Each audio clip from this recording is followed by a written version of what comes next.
আসসালামু আলাইকুম, সবাইকে স্বাগতম। প্রিয় শিক্ষার্থী বন্ধুরা, আজকে আমি হিসাব বিজ্ঞান বিষয়ের ব্যাংক সমন্বয় বিবরণী সংক্রান্ত ঢাকা বোর্ড 2019 সালে যে সৃজনশীল প্রশ্নটি এসেছিল ওই প্রশ্নটির সঠিক সমাধানের জন্য তোমাদের সাথে আছি আমি মোহাম্মদ সিরাজুল ইসলাম। চলো শুরু করা যাক। প্রথমে প্রশ্নটি দেখে প্রশ্নে কি বলা আছে। যে প্রশ্নটি আমি উপস্থাপন করলাম, এখানে বলেছে ব্যাংক বিবরণীতে লেখা হয়নি এরূপ লেনদেনের তালিকা তৈরি করো। তো ব্যাংক বিবরণীতে লেখা হয়নি এই যে 2 আর 3, 2 নম্বরে বলেছে ইস্যুকৃত চেক ব্যাংকে উপস্থাপন হয়নি। এটা ব্যাংক লেখা হয়নি আর কি, ব্যাংকে যেহেতু উপস্থাপন হয়নি এটা ব্যাংকে লেখা হয়নি। আবার 3 নম্বরে বলেছে আদায়ের জন্য জমাকৃত চেক ব্যাংক আদায় করতে পারেনি, তাহলে এটাও কিন্তু ব্যাংক বিবরণীতে লেখা হয়নি। এই দুটো ক নম্বরের উত্তর হবে। তো আমরা এইভাবে লিখতে পারি, ক নম্বরের উত্তর ছক অঙ্কন এইভাবে করতে পারি। এই যে বিবরণ, বিস্তারিত টাকা, পরিমাণ টাকা, এই যে ওই দুইটা লেনদেন উপরে লিখে রেখেছি। প্রথমে লিখব 2 নং কি বলেছে, 5,000 টাকার ইস্যুকৃত চেক যা ব্যাংকে উপস্থাপন হয়নি। এটি ব্যাংক কিন্তু লেখেনি এখনও, ব্যাংকে উপস্থাপন যেহেতু হয়নি সেজন্য ব্যাংকে লেখা হয়নি ব্যাংক বিবরণীতে, তাই এটা এখানে লিখতে হবে। পাওনাদার কর্তৃক পাওনাদারকে ইস্যুকৃত চেক যা ব্যাংকে উপস্থাপন হয়নি। এইভাবে আমরা এই 5,000 টাকা বিস্তারিত টাকার ঘরে লিখব। 3 নম্বরে আবার বলেছে 10,000 টাকা চেক আদায়ের জন্য ব্যাংকে জমা দেওয়া হয়েছিল, অর্থাৎ আদায়ের জন্য জমাকৃত চেক ব্যাংক আদায় হয়নি মানে ব্যাংক লেখেনি, ব্যাংক বিবরণীতে লেখা হয়নি, এটিও এখানে আসবে। এবার এই দুটো যোগ করে শেষের ঘরে লিখে ডাবল দাগ দিব, এটা হবে মোট। এইভাবে ক নম্বরের উত্তর লিখতে পারি। ক নম্বর শেষ, আবার উদ্দীপকে ফিরে যাব খ নম্বরের জন্য। এই যে উদ্দীপকে আবার ফিরে এলাম। খ নম্বরে বলেছে উপরোক্ত তথ্যাবলী অবলম্বনে একটি ব্যাংক সমন্বয় বিবরণী প্রস্তুত করো। তো এইখানে এই যে 1 নংয়ে নগদান বই অনুযায়ী ব্যাংক জমার উদ্বৃত্ত নিয়ে অঙ্ক শুরু করা হয়েছে। তো নগদান বই অনুযায়ী ব্যাংক জমার উদ্বৃত্ত 70,000 টাকা ধরে আমরা এখন ব্যাংক সমন্বয় বিবরণী প্রস্তুত করব। প্রচলিত জের পদ্ধতিতে আমরা করতে পারি। এই যে লক্ষ্য করি, ব্যাংক সমন্বয় বিবরণীর এইভাবে ছক অঙ্কন করব। উপরে প্রতিষ্ঠানের নাম, ব্যাংক সমন্বয় বিবরণী, তারিখ, আর নিচে বিবরণ, বিস্তারিত টাকা, পরিমাণ টাকা, দুইটা টাকার ঘর। এইভাবে আমরা ছক অঙ্কন করতে পারি। একটা কাজ করতে পারি, এই বাম দিকে এবং ডান দিকে আমরা লেনদেনগুলি লিখে রাখতে পারি। এই যে কিছু লেনদেন বাম দিকে, কিছু লেনদেন ডান দিকে আমি উপস্থাপন করলাম।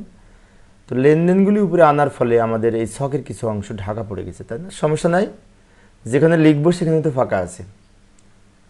তো প্রথমে লিখবো ওই যে ওই টাকাটা, নগদান বই অনুযায়ী ব্যাংক জমার উদ্বৃত্ত 70,000 টাকা, শেষের ঘরে লিখবো কিন্তু লাস্টের ঘরে। এর সাথে কিছু যোগ করব, কিছু বিয়োগ করব। কোনগুলি যোগ করব? যেগুলি দ্বারা ব্যাংক জমা বৃদ্ধি পেয়েছে বা ব্যাংকে বেশি আছে সেগুলি আমরা এখন যোগ করব। আর যেগুলি দ্বারা ব্যাংক জমা কমে গেছে বা ব্যাংকে কম আছে সেগুলি আমরা বিয়োগ করব। তো যাই, কোনগুলি যোগ করতে হবে? এই যে 2 নংয়ে বলেছে 5,000 টাকার ইস্যুকৃত চেক ব্যাংকে উপস্থাপন হয়নি, এটা অবশ্য যোগ হবে, কারণ উপস্থাপন না হলে ব্যাংকে টাকা বেশি থাকে। কিভাবে বেশি থাকে? ব্যাংকে এই টাকাটা পরিশোধ করেনি, অর্থাৎ ব্যাংক থেকে উত্তোলন করা হয়নি। আমি একজনকে চেক দিয়েছি 5,000 টাকার, সেই 5,000 টাকা ব্যাংক থেকে তোলেনি, এই 2 নংয়ের, সেজন্য এটি যোগ হবে, ব্যাংকে বেশি আছে। দেনাদার কর্তৃক সরাসরি জমা, দেনাদার সরাসরি জমা দিলে, এই যে 4 নং লেনদেন, দেনাদার সরাসরি ব্যাংকে জমা দিলে ব্যাংকে বেশি থাকে, ব্যাংক জমা বেড়েছে তাই যোগ হবে। পরের 5 নং লেনদেনটি লক্ষ্য করি, ইস্যুকৃত চেক প্রত্যাখ্যান হয়েছে। ইস্যুকৃত চেক প্রত্যাখ্যান বলতে বোঝায় আমি একজনকে চেক দিয়েছিলাম, সেই চেকের টাকা ব্যাংক থেকে উত্তোলন করতে পারেনি, তার মানে আমার ব্যাংক জমা বেশি আছে, সেজন্য যোগ হবে। ইস্যুকৃত চেক প্রত্যাখ্যান যোগ হয়। আর জমাকৃত চেক যদি প্রত্যাখ্যান হয় সেটা আবার বিয়োগ হয়। 6 নংয়ে বলেছে ব্যাংক কর্তৃক লভ্যাংশ আদায়, এটিও যোগ হবে, কারণ ব্যাংক লভ্যাংশ আদায় করলে ব্যাংক জমা বৃদ্ধি পায়। 7 নংয়ে 2টা আছে, প্রথম অংশ ব্যাংক চার্জ, শেষের অংশ ব্যাংক সুদ মঞ্জুর করেছে। তো ব্যাংক কর্তৃক যে সুদ মঞ্জুর এটা যোগ হবে, কারণ ব্যাংক কর্তৃক সুদ মঞ্জুর করলে এই 200 টাকা দ্বারা ব্যাংক জমা বৃদ্ধি পেয়েছে। অর্থাৎ আমাদের এইখানে যে সকল লেনদেন দ্বারা ব্যাংক জমা বৃদ্ধি পেয়েছে সেগুলি যোগ করলাম। এবার নিচে একটা দাগ দিব, এইগুলি যোগ করে শেষের ঘরে লিখব। এই যে এই 5টা আইটেম যোগ করে শেষের ঘরে লিখব 25,200। নিচে দাগ দিব, 70,000-এর সাথে 25,200 যোগ করলে নিচে লিখব 95,200। এবার এখান থেকে বিয়োগ হবে। কোনগুলি বিয়োগ হবে? এই যে আমি কালো কালার দিয়ে রেখেছি, এই 2টা আইটেম বিয়োগ হবে। এই যে প্রথমে 3 নাম্বারটি পড়ি, 10,000 টাকা চেক আদায়ের জন্য জমা দেওয়া হয়েছে, ব্যাংক আদায় করতে পারেনি, অর্থাৎ ব্যাংক কর্তৃক আদায় হয়নি মানে ব্যাংক জমা কম আছে, সেই জন্য আমরা কি করব, এখানে বিয়োগ করব। আমি আবারও বলছি, লক্ষ্য করি, একটি চেক আমরা আদায়ের জন্য ব্যাংকে জমা দিয়েছিলাম, সেদিন আমরা যোগ করেছি আমার নগদান বইতে, কিন্তু ব্যাংক যোগ করতে পারেনি, সেজন্য আমরা যোগ করলাম, বিয়োগ করলাম, কারণ ব্যাংকে টাকা কম আছে।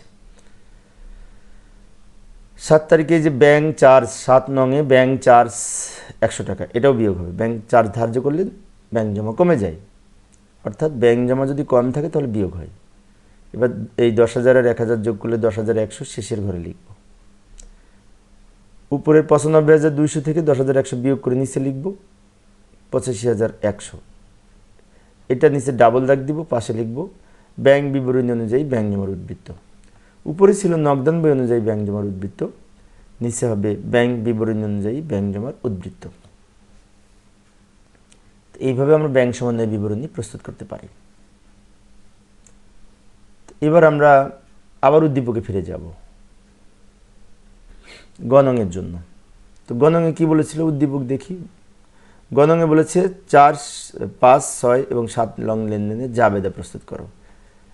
এই যে 4, 5, 6, 7 এই নিচে 4টা লেনদেনে জাবেদা করতে হবে, অনেক সহজ। জাবেদা ছক অঙ্কন করবো, দিয়ে জাবেদা করবো। তো যাই জাবেদা করার চেষ্টা করি। তো এবার এই তথ্যের আলোকে আমরা এখন জাবেদা প্রস্তুত করব। তো জাবেদার জন্য প্রথমে ছক অঙ্কন করতে পারি। তো ছকের উপরে ওই লেনদেন 4টা লিখে রাখলাম, যে 4টা লেনদেনে জাবেদা করতে বলেছে। তারিখের ঘরে লিখব 2018 ডিসেম্বর 31। এটি কিন্তু প্রশ্নে দেওয়া ছিল, প্রশ্ন থেকে নিয়ে এসেছি। 4 নং লেনদেনে বলেছে দেনাদার কর্তৃক সরাসরি 15,000 টাকা ব্যাংকে জমা দেওয়া হয়েছে, কিন্তু নগদান বইতে লেখা হয়নি। দেনাদার কর্তৃক ব্যাংকে জমা দিলে জাবেদা হচ্ছে ব্যাংক হিসাব ডেবিট, কারণ ব্যাংক জমা বৃদ্ধি পেয়েছে এই 15,000 টাকা।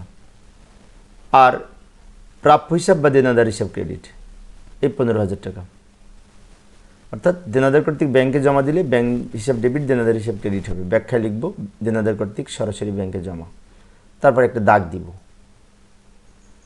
ইস্যুকৃত চেক প্রত্যাখ্যান হয়েছে। ইস্যুকৃত চেক প্রত্যাখ্যান হলে আমরা ইস্যু করেছিলাম পাওনাদারকে, সেদিন জাবেদা করেছিলাম প্রদেয় হিসাব বা পাওনাদার হিসাব ডেবিট, ব্যাংক হিসাব ক্রেডিট, যেদিন চেকটা ইস্যু করেছিলাম। ওটা যদি প্রত্যাখ্যান হয় তাহলে উল্টা হবে, অর্থাৎ ব্যাংক হিসাব ডেবিট হবে আর প্রদেয় হিসাব বা পাওনাদার হিসাব ক্রেডিট হবে। আমি আবারও বলছি, লক্ষ্য করি, ইস্যুকৃত চেক প্রত্যাখ্যান হলে আমাদের পাওনাদারের কাছ থেকে আমরা চেকটা আবার ফেরত পাবো।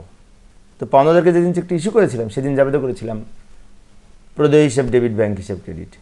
এখন পাওনাদার যদি আমাদের চেকটা ফেরত দেয় তাহলে আবার পাওনাদার বৃদ্ধি পাবে, সেজন্য পাওনাদার বৃদ্ধি পেলে ক্রেডিট হয়।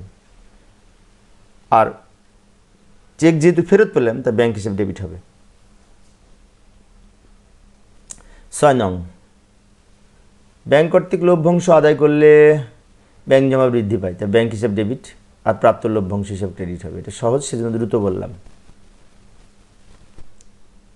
7 তারিখ 2টা আছে, ব্যাংক চার্জ নিয়ে জাবেদা করব ব্যাংক চার্জ ডেবিট, ব্যাংক হিসাব ক্রেডিট। এটা পারি আমরা সহজ, ব্যাংক চার্জ ডেবিট, ব্যাংক হিসাব ক্রেডিট। 7 তারিখ বা 7 নং এই 100 টাকা নিয়ে জাবেদা করলাম, এই 100 টাকা নিয়ে ব্যাংক চার্জ ডেবিট, ব্যাংক হিসাব ক্রেডিট। আবার ব্যাংক সুদও আছে, কিন্তু ব্যাংক সুদটা নিয়ে জাবেদা করব, ব্যাংক সুদের ফলে ব্যাংক জমা বৃদ্ধি পায়। তাই ব্যাংক সুদ নিয়ে আমরা এই যে এইখানে করছি, আমি এখানে জায়গা নাই, ব্যাংক সুদ নিয়ে জাবেদা করব ব্যাংক হিসাব ডেবিট, ব্যাংক সুদ হিসাব ক্রেডিট। এই যে একটু দ্রুত বললাম সময় সেভ করার জন্য, কারণ এই দুটো সহজ। ব্যাংক সুদের জন্য যাবে তো ব্যাংক হিসাব ডেবিট, ব্যাংক সুদ হিসাব ক্রেডিট, কারণ ব্যাংক জমা বৃদ্ধি পাবে। এইভাবে আমরা জাবেদা প্রস্তুত করতে পারি। তো প্রিয় শিক্ষার্থী বন্ধুরা, এই ছিল আমার আজকের আলোচনার বিষয়। তো পরের ক্লাসে আমরা একটু দেখে নিই পরের ক্লাসে আমরা কী করব, কী আলোচনা করব। রাজশাহী বোর্ড 2019 সালে যে সৃজনশীল প্রশ্নটি এসেছিল ওই প্রশ্নটির সঠিক সমাধানের চেষ্টা করব, দেখার আমন্ত্রণ রইল। পরিশেষে সবাই ভালো থাকবে এবং সুস্থ থাকবে এই কামনায় খোদা হাফেজ।